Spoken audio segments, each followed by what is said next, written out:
Find Gothi. What? Tell Really? Me, right now? tell me a story of Tyr. Okay.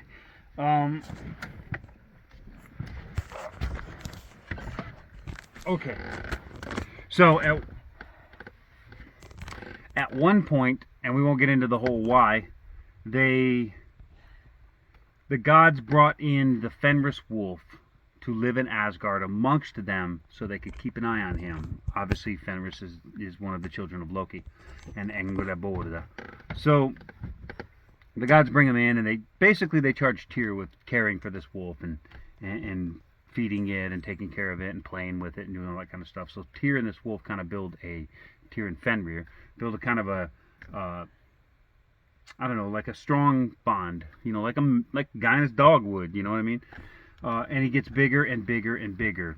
And as he gets bigger, the gods start getting worried because they know the stories of Ragnarok, and they know that this is supposedly the part of the protagonist of Ragnarok is the Fenris wolf. So they decide that it's time that they have to bind this monster, before it causes any harm. Not that it's caused any harm up to this point, but they decide that a binding is what is needed.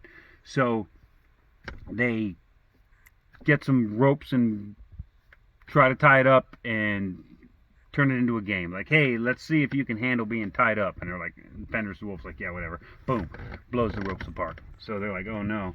So Thor takes his hammer and he goes down and he forges this massive, massive chain.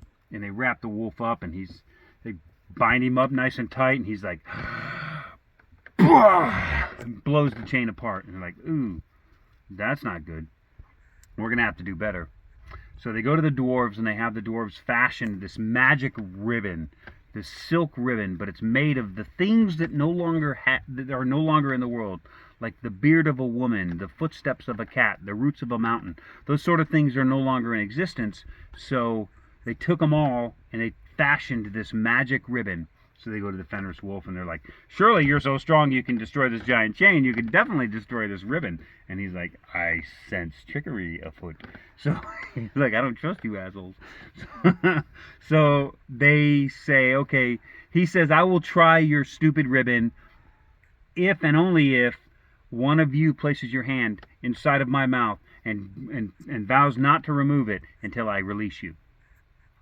So they're like, okay. All the gods are like, whoa, not me. Like, I know where this is going. But Tyr alone was the one who made that sacrifice, knowing full well what it would cost him. He knew before he put his hand in that wolf's mouth that he would never see his hand again. And so Tyr puts his hand on the wolf's tongue, and of course they had already built a strong enough bond, so Fenrir trusts Tyr, and they tie him with the ribbon, and the harder he struggles and the harder he pushes against the ribbon, the tighter and tighter it gets, and the tighter he's bound. So that is how Fenris got bound, and he did not release Tyr. He took his hand. He took his hand, and Tyr lost his hand to an oath because he wouldn't break it. And he also betrayed a friend, and that's too bad.